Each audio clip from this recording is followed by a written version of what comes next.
where the human race began. Nearly 1 billion people live here. And it's a continent with an incredible diversity of communities and cultures. Yet we know less of its history than almost anywhere else on Earth. But that's beginning to change. In the last few decades, researchers and archaeologists have begun to uncover a range of histories as impressive and extraordinary as anywhere else on Earth. It's a history which has been neglected for years, and it's largely without written records. But it is preserved for us in the gold and statues, in the culture, art, and legends of the people.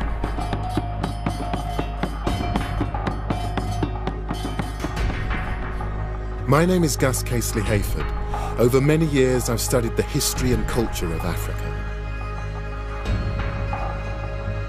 As an art historian, I'm used to drawing stories from mute objects from the past. I'm going to discover the history and find out what really happened to the lost kingdoms of Africa.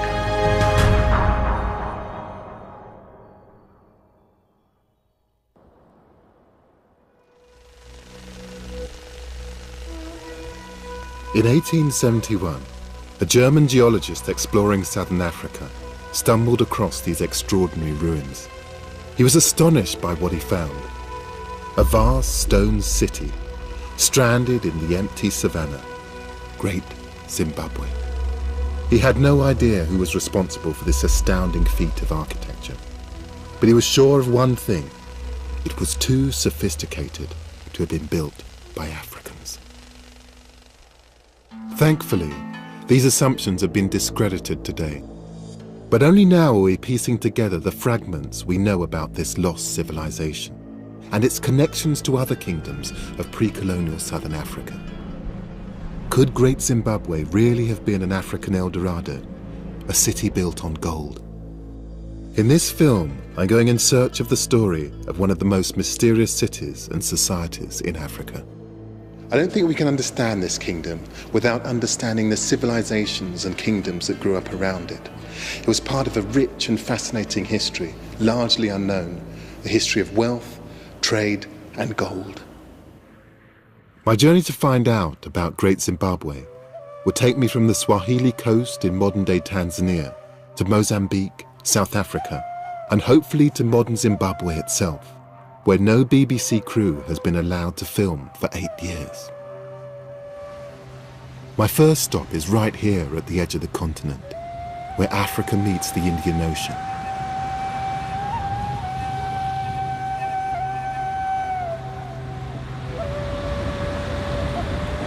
This is the ancient Swahili coast. For centuries, people have been drawn here from as far away as China, India, and the Middle East. And they've been drawn here by trade in goods, but particularly trade in gold. For many years, Western scholars paid little attention to the history of this coast. They didn't think it fitted into the wider trade patterns of the ancient world, to Arabia in the north and India in the east. But recent research now suggests that this coast was central to an international trade in gold. Gold which originated in Great Zimbabwe, 1,500 kilometers inland. And I think this ancient trade route may lead to a better understanding of what Great Zimbabwe actually represents in the untold history of this continent.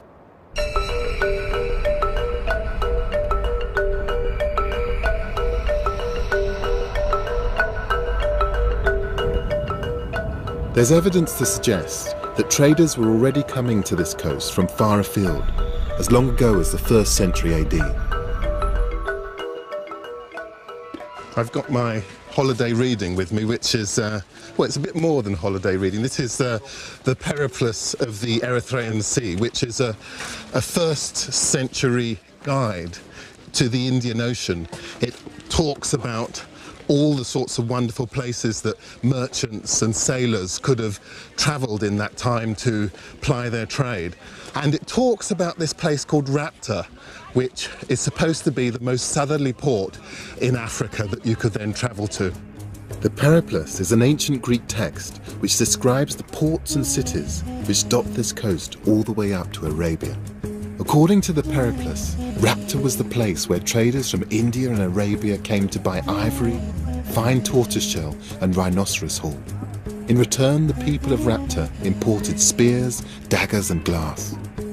But unfortunately, the Periplus is vague on the exact whereabouts of Rapta, and the stories of this trading city have been dismissed as legend.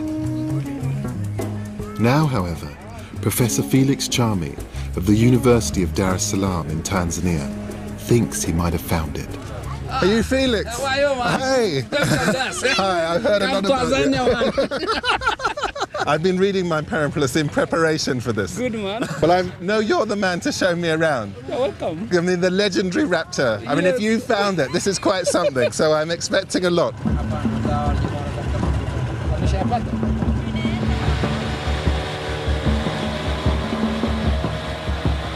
Felix Chami is a world-renowned archaeologist whose work has been instrumental in piecing together the ancient history of the Swahili coast.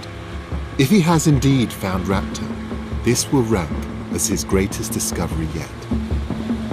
It will also prove that this region was a vibrant part of the ancient world. Did you see a crocodile? Seriously? Yeah. Oh, that's huyu bwana mpiga picha mzunguke huyo, mzunguke. It's a lizard, isn't it? Monitor lizard. It's just amazing. Felix and I are on the Rufiji River, which flows to the Indian Ocean from deep within the African interior. You managed to do it and not get any mud on your shoes? Yeah. The other side was better, I told you. Felix believes that Rapta once stood near the banks of this river. But Felix's idea of near is a little different from mine. It's also dangerous. You can see there are snakes here. There are snakes. And when you're not a big fan of snakes, Felix. The kind of snakes? All sorts. Pythons. Pythons? Pythons, yes. The Periplus talks of Rapta as a great trading centre, a cosmopolitan metropolis where traders from all over the ancient world would meet and barter and try to make a quick buck. But it's difficult to imagine such a vibrant place existing here, in this riverside wilderness with crocodiles and snakes. I'm beginning to wonder if the charming Felix Chami has made a mistake. Then, 1 hour later, in the dirt beneath our feet, fragments of an ancient world emerge. This is the beginning of what I call Rapta site. And actually, if you look down, there are pottery of 2,000 years. Probably it's been brought down from the settlement. And if you again you move and see the ground, yes, you can see, for example, you can see this one. This is a piece of pottery. For sure, it is 2,000 years old. Once you get your eye in, they're everywhere, aren't they? Yeah, and actually, if you are able to clean this ground, you'll see more. You can see like there's another piece there. Yes. And when we go up, I'll show you more.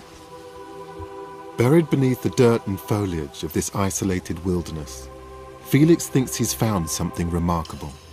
Shards of pottery, tantalizing evidence of an ancient settlement. So somewhere under here may well be the remains of Rapta. Exactly. Felix thinks he's found Rapta because of the age and variety of the pottery which lies hidden beneath the surface. I promise you that I'll show you some potsheds. They are 2,000 years old. 2,000 years old. Actually, carbon 14 dating for this material is giving us a date of 200 to about 300 AD. So 200 AD is a common date here for this kind of pottery. Are these imported or are they made? No, they are local. They're local? They are local, yes.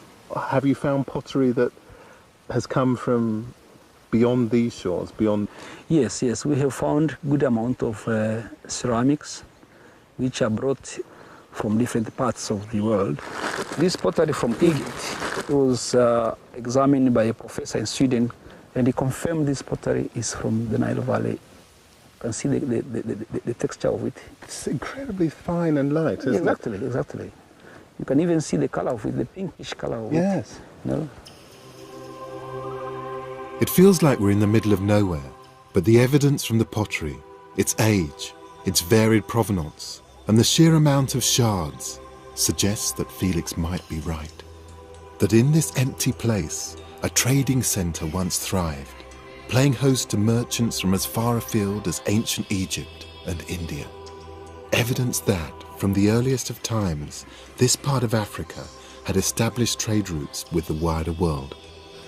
Talking to Felix, I mean, he's opened up a whole raft of possibilities of where to explore next. But more than anything, it's this idea that this was the hub of a whole network of ports that ran down this bit of the coast.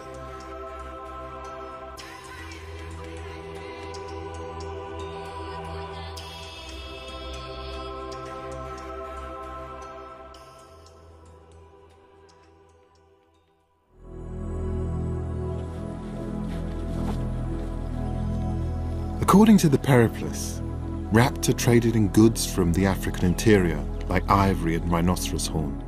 But there's no sign yet of the trade in gold which I'm looking for.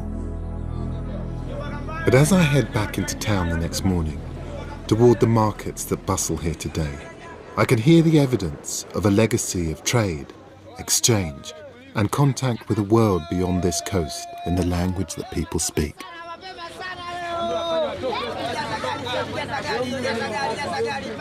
Swahili is an African language, but one which has incorporated many words from around the world, like a linguistic melting pot. The word Swahili itself actually comes from the Arabic word for coast, and there are traces of Indian and even Portuguese too. In fact, Portuguese traders first passed through here in 1498 and described a spectacularly wealthy city on an island just off the coast. And that's where I'm headed next.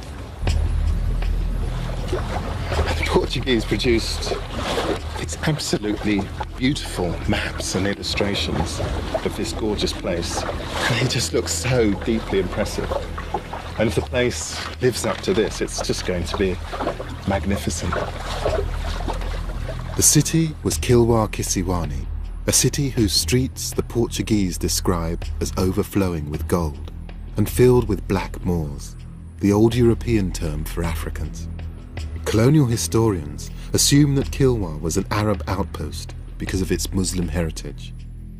But now we think that Kilwa was African, that these were black African Muslims, an interpretation backed up by the observations of the famous Arab traveller Ibn Battuta, who came to Kilwa in 1331.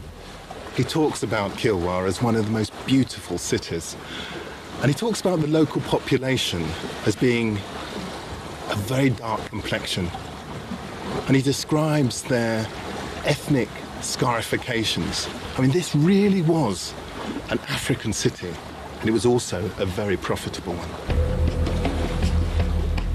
The reason I'm here is that a copper coin like this from 14th century Kilwa has been found at Great Zimbabwe, 1,500 kilometers inland.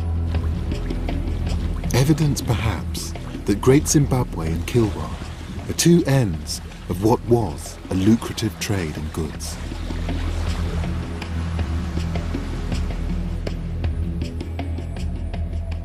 Those early Portuguese travellers described a city of fine coral-built houses and the ruler's 100-room palace full of gold, silver and precious stones. The site is still spectacular today.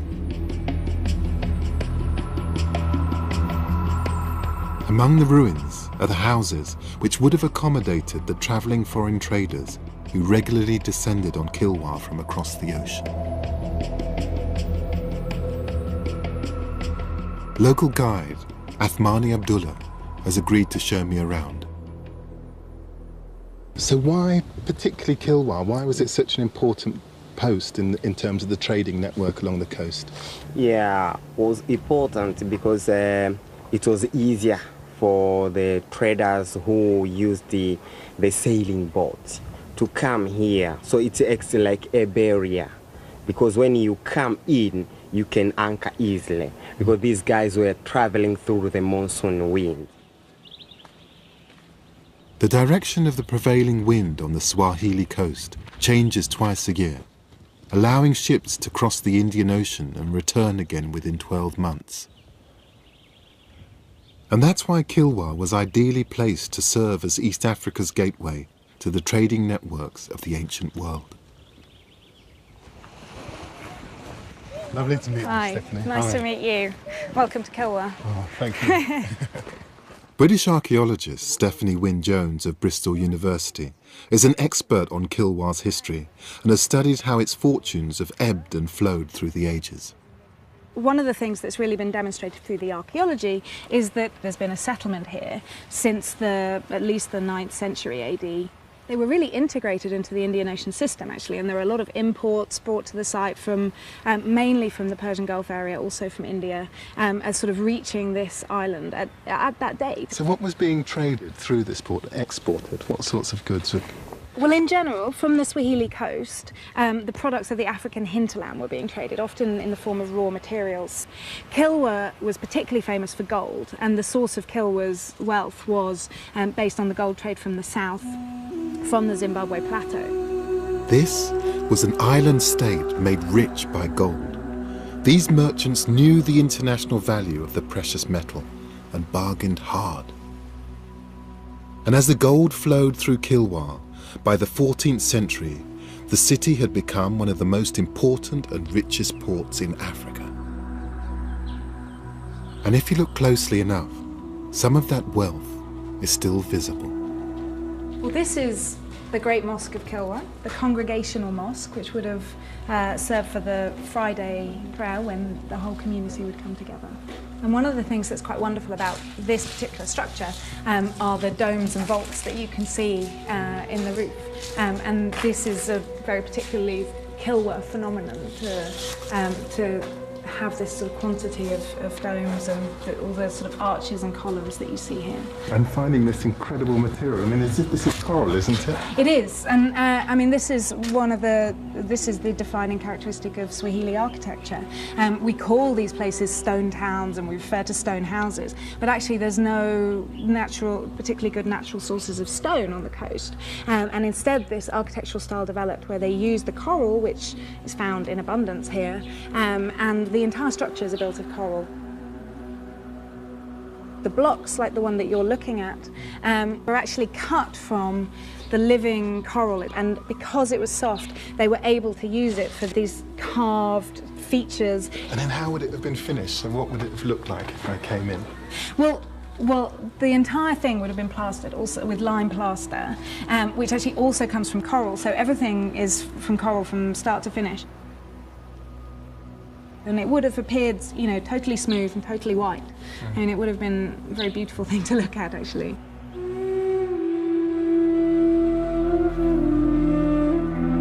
Beautiful and technically sophisticated.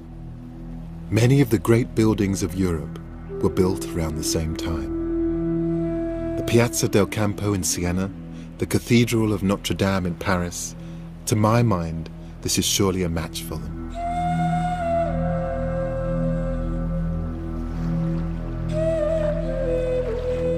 Kilwa was clearly a busy, confident trading centre, a city-state that was intimately linked with the wider world economy. But if Kilwa's wealth came from the gold it traded across this vast ocean, the source of this wealth, the precious commodity which formed the basis of this trade, is not found in Kilwa.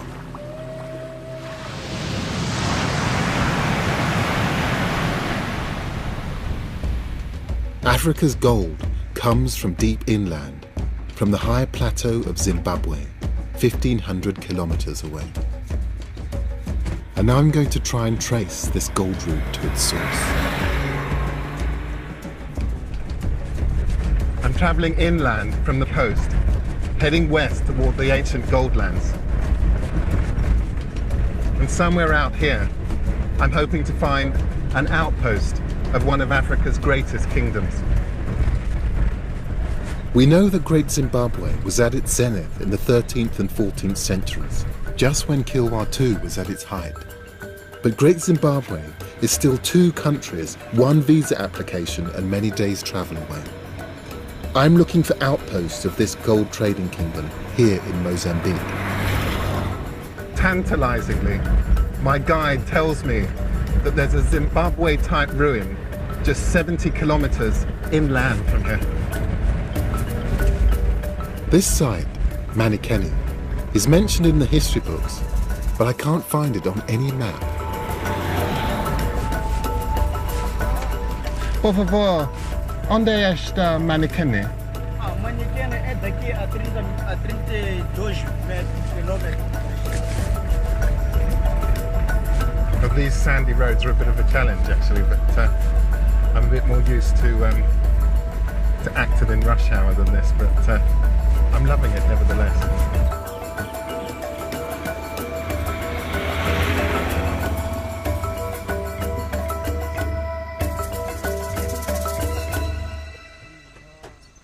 There's a welcome waiting for me, led by local historian Vicente Vilanculos.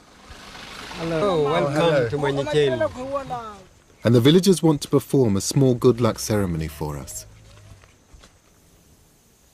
We have visitors here that want all things to go well, so that no snakes, no anyone can be beaten or something go wrong. Thank you. I particularly hate snakes, so I think that's I'm really grateful to you. Thank you. The chief's son offers beer to the ancestors on our behalf.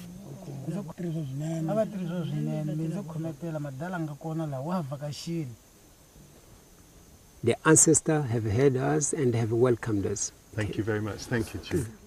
With the blessings of his forebears, Vicente and I set off for the ruins of Manikeni. And what was its relationship to the coast and also to Great Zimbabwe?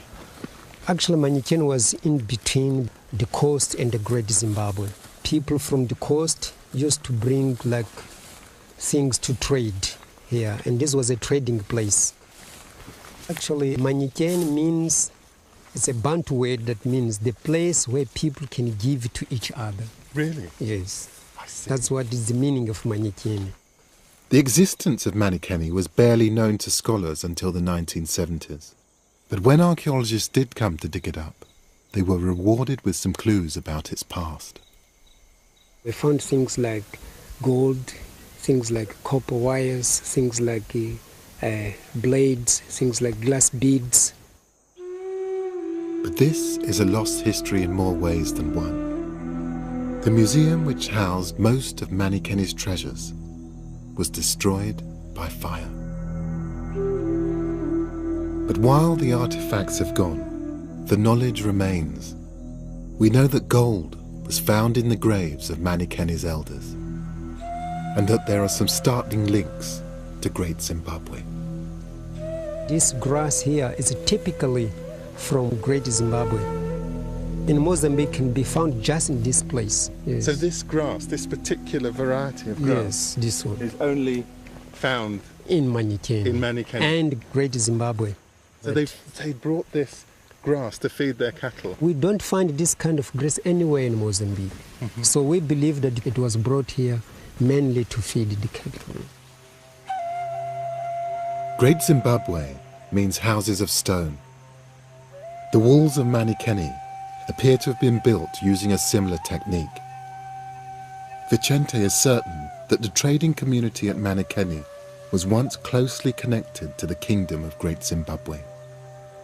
So this is the walls of Manikeni.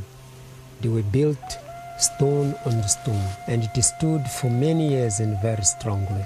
And after doing business, people from the coast and people from Grand Zimbabwe, whatever they exchanged like gold and beads and other things, they used to take this way to lead them to Grand Zimbabwe. Wow. So this is the gateway. This is the gateway. Great Zimbabwe. Yes.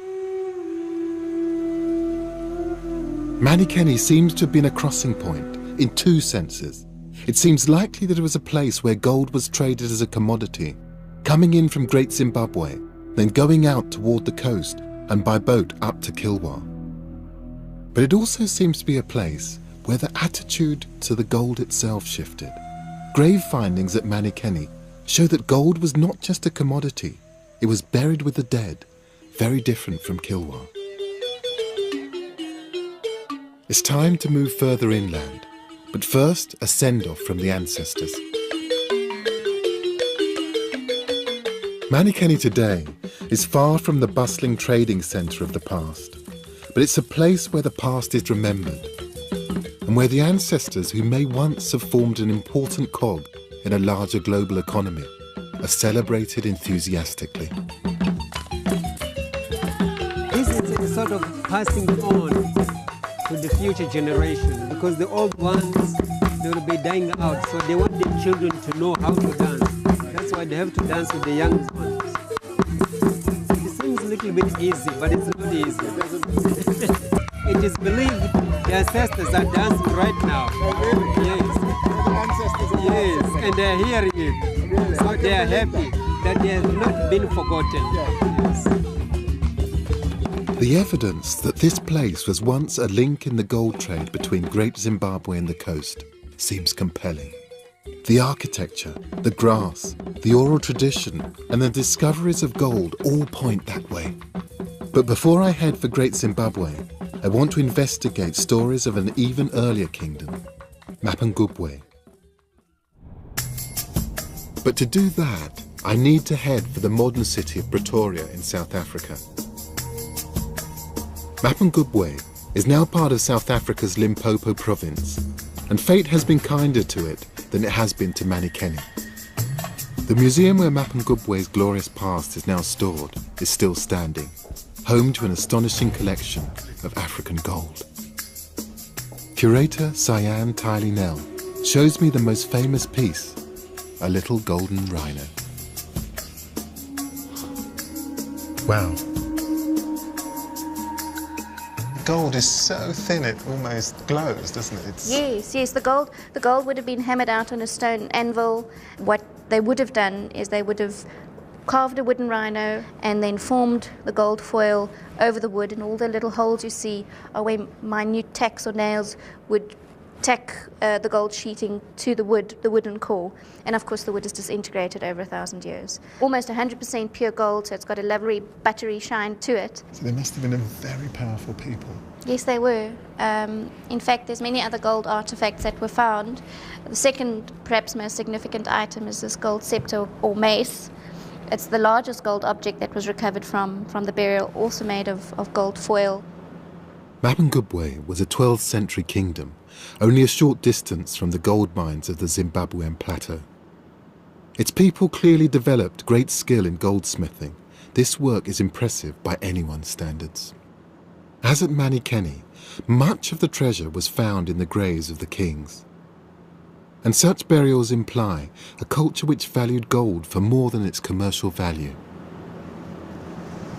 Gosh, this is a beautiful bowl, isn't it? Absolutely gorgeous. In fact, it's not a gold bowl. It's in fact a headdress. Okay. It was also found in one of the burials.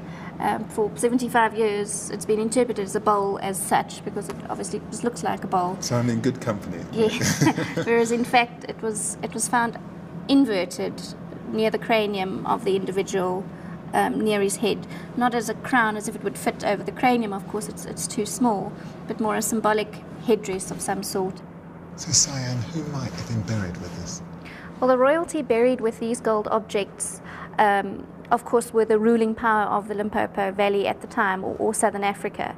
So their wealth lay in not only the gold objects, but also their wealth in cattle and trading right until the East Coast.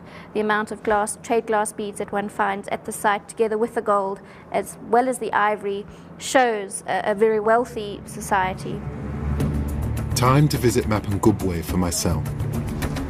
Nice to meet you. And for that, I need to get airborne. Local farmer Jacques Willemse has offered to give me a ride.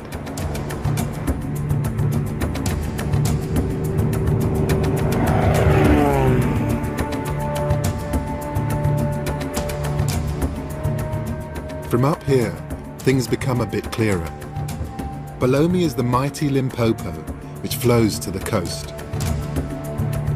This huge river was for centuries a highway which carried people and goods from the interior to the coast.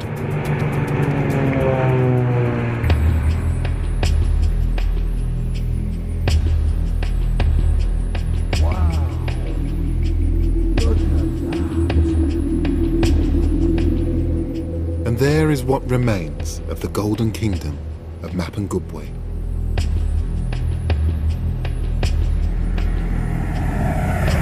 Today, Mapungubwe is part of South Africa's national park system. The heart of the old kingdom is Mapungubwe Hill.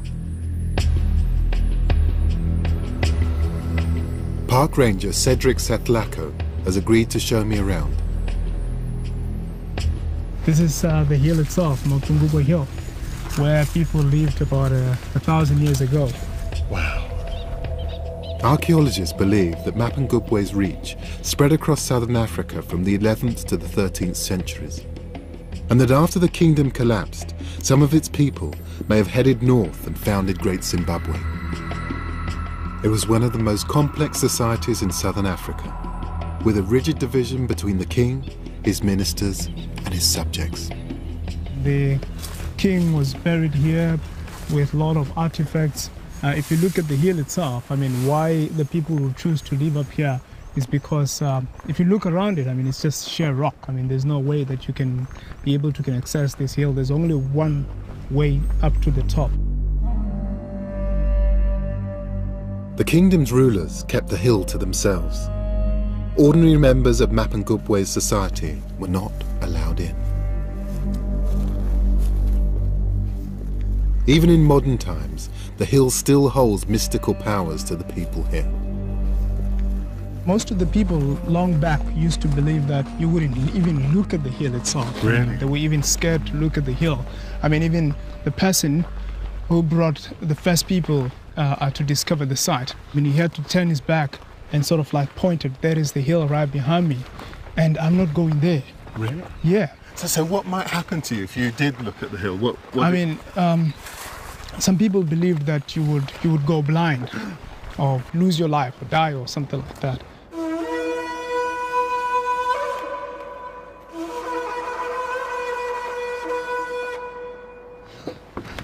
Oh. It wasn't so bad, eh? Well, this view completely makes up for Yeah. any tiredness I feel about that climb. It's just glorious. I mean, and suddenly you amazing. understand why you would want to build up here.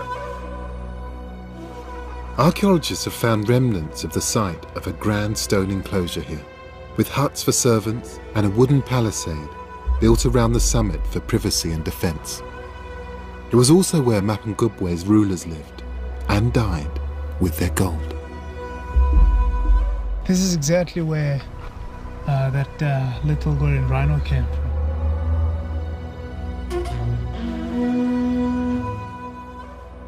Just from around here, it's exactly where it was discovered. And also to indicate to you that from the bush back there up to here, this whole area, this was a burial site. These people were buried in a sitting position facing west, and each one of them was buried wearing these golden bracelets, and they were as well buried with clay pots, which were filled with thousands and thousands of gold and glass beads. So Cedric, why was this site so important? Mapungubwe is the first Southern African kingdom, meaning this is exactly where kingdomship started in Southern Africa. I mean, of all these kingdoms which are still in existence, I mean, today, I mean, this is exactly where it all started.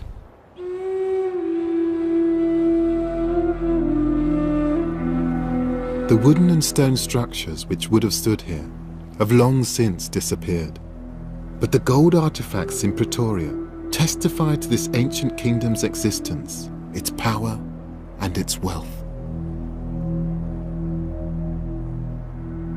But Cedric is keen to show me one aspect of Mapungubwe life that still survives today.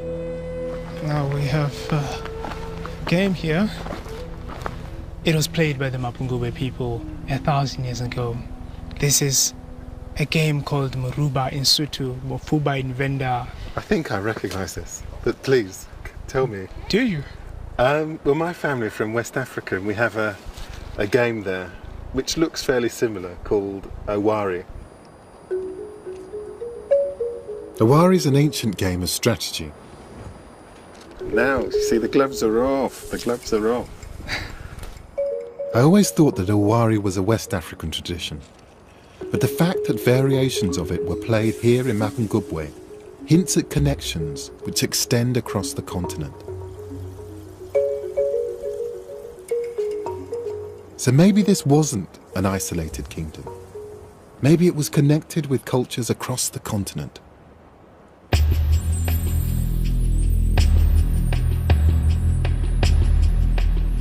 The outline of Mapungubwe's society may be faint today, but the kingdom's geography seems clear.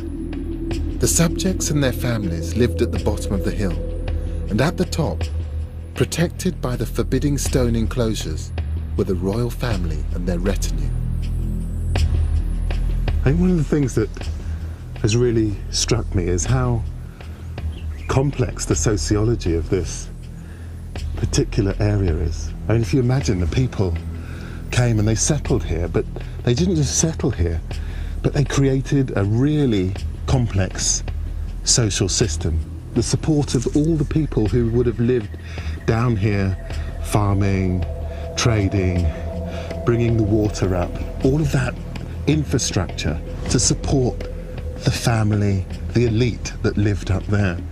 And this was a real departure for this bit of Africa, a settled, hierarchical society, and one that seemed to, at least for the period in which it was here, to really work as well. Mapungubwe was once the most powerful kingdom in southern Africa. But by the 13th century, it seems to have collapsed. We don't know why. And there is much more we don't know about the life of the people here, like how power was handed down or what they believed in. But archaeologists now think that the people of Mapungubwe may have travelled north to found an even bigger, more impressive kingdom, Great Zimbabwe.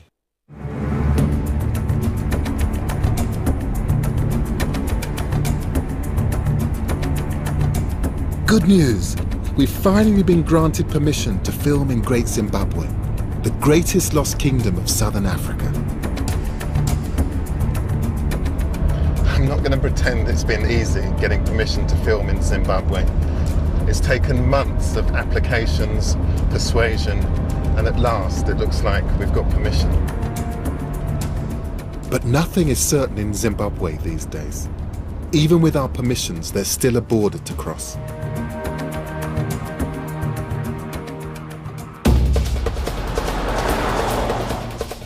It took 4 hours, but eventually I'm in. A 16th century Portuguese captain described Great Zimbabwe as an almost mythical city.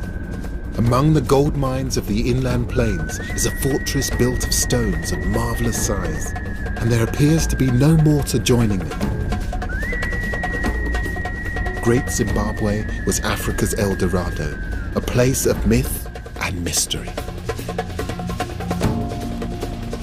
I'm meeting Zimbabwean archaeologist Edward Matenga, former curator of the entire site. Edward. Hello. Hello. Gus, lovely to meet you. He tells me the ruins are so important to the people here that I must have the blessing of one of the site's spiritual guardians, Ambua Vazarira, before I can get in. Gus, what Ambua is saying is that you are welcome to Great Zimbabwe is an honorable guest. So now we are going to take you to the sacred entrance to the site. Thank you. It's been a beautiful welcome. As well as curating this site, Edward Matenga has written extensively about Great Zimbabwe. He is recognised as one of the world's foremost authorities on this mysterious place. For, say, 1890, this place was out of bounds to strangers. Yes. You are not a stranger anymore because you have now been accepted. Well, I feel very honoured. So basically, people would would have to be initiated, as it were, and part of the initiation is passing through the entrance. I see. Where the custodian, the spiritual sort of the head of the place opens the site for people to come in. I see.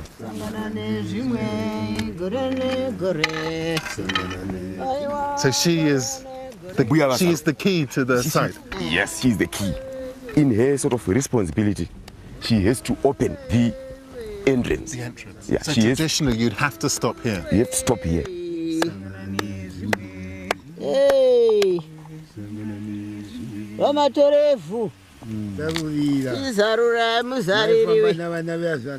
Ambua is one of several people who claim to be the spiritual guardians of this site. It certainly is an impressive performance. She's saying that now you can enter the site. We can enter the site. Yeah. Okay.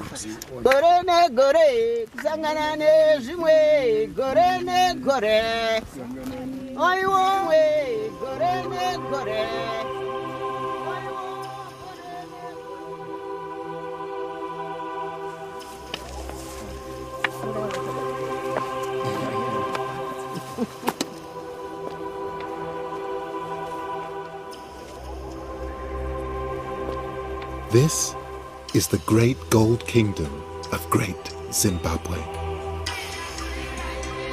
For 200 years, the rulers of this place controlled a massive empire between the Zambezi and Limpopo rivers, covering much of modern-day Zimbabwe and part of Mozambique. This was their capital, their palace, and their bastion.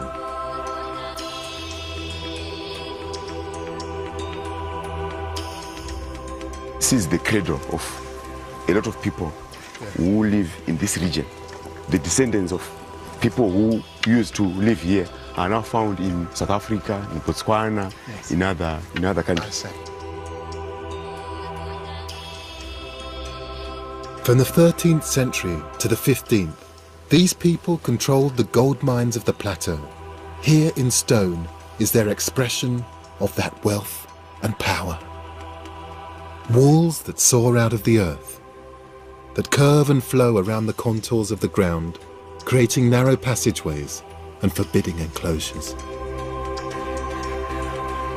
This is a stunning feat of architecture.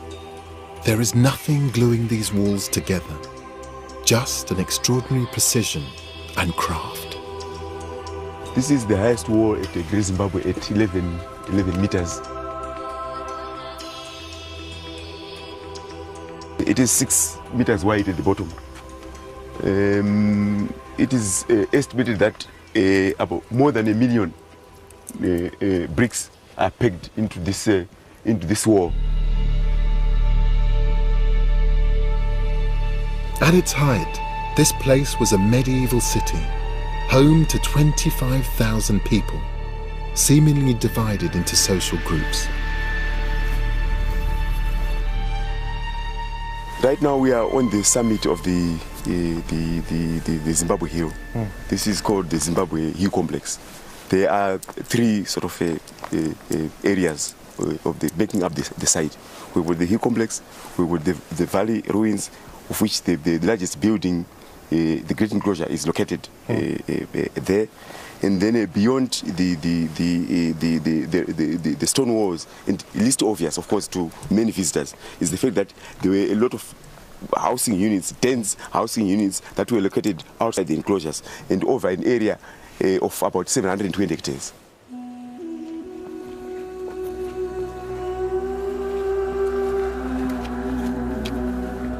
The subjects and their king seem to have lived very separate lives.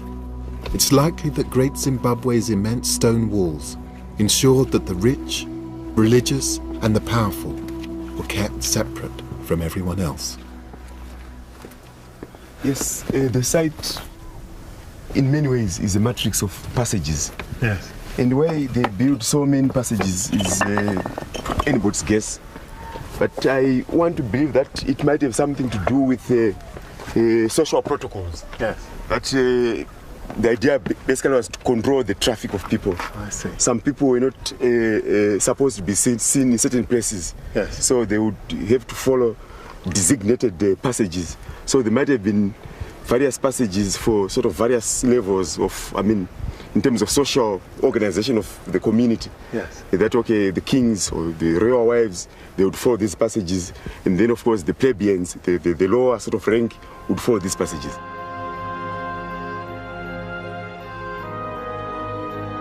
But for decades, the significance of this place, what it meant, who built it, has been fiercely debated. The British, who ran this part of the world in the late 19th century, believed that a non-African people must have built this kingdom. Speculation as to who that might have been has ranged from the Phoenicians to the Queen of Sheba. When this country was run by its white minority, the idea that anyone but Africans built this city was actively and enthusiastically promoted.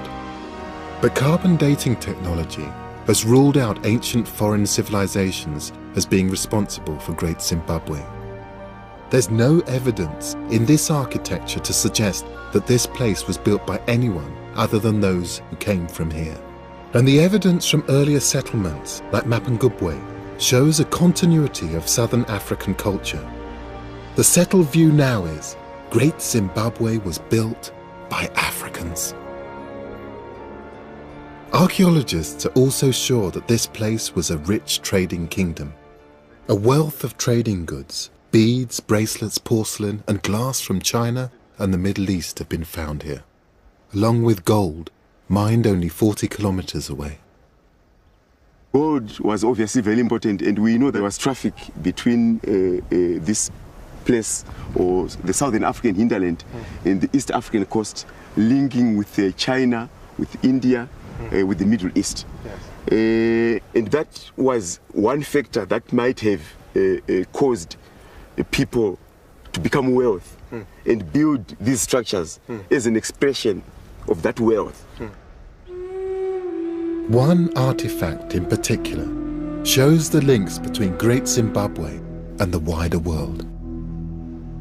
It's a 14th century copper coin like this one from Kilwa Kisiwani, the great trading city on the coast.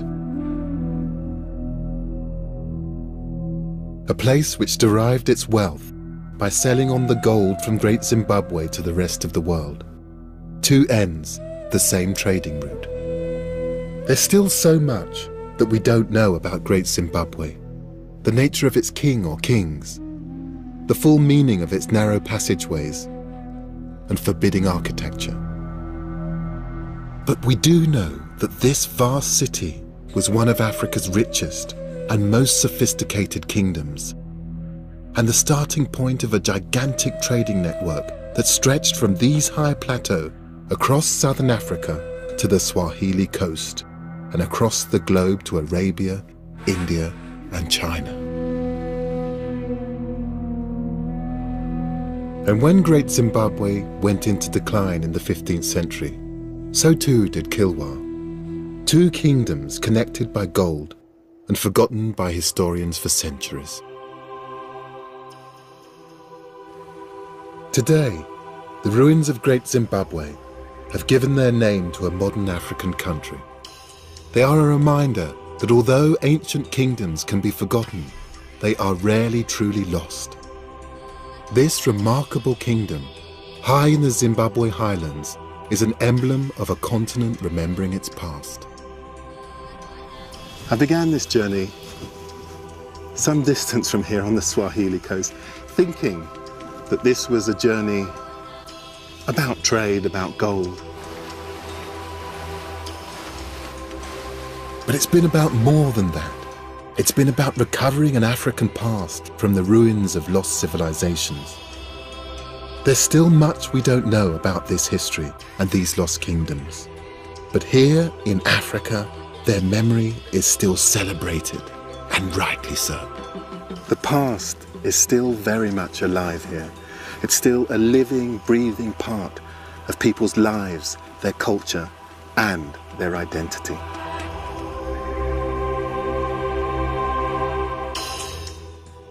Coming up tonight here on BBC4, we're staying in Africa as we explore the world in 80 treasures.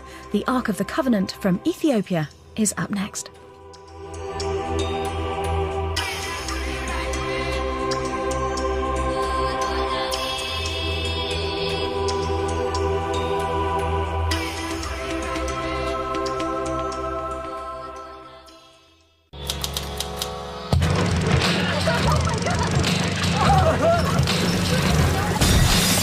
Is this really happening? Drop dead, you limey vulture! You think I don't know what you've been doing in there? I am so high. And while you're distracted, I'm gonna take off my shoes. Is that okay? Go around! You gotta really pay attention.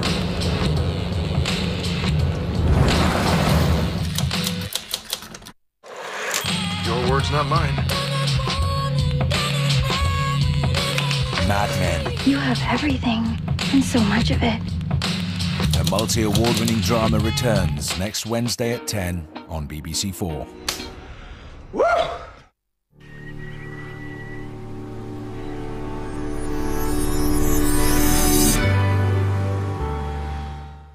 Charlie Brooker's brand new Newswipe is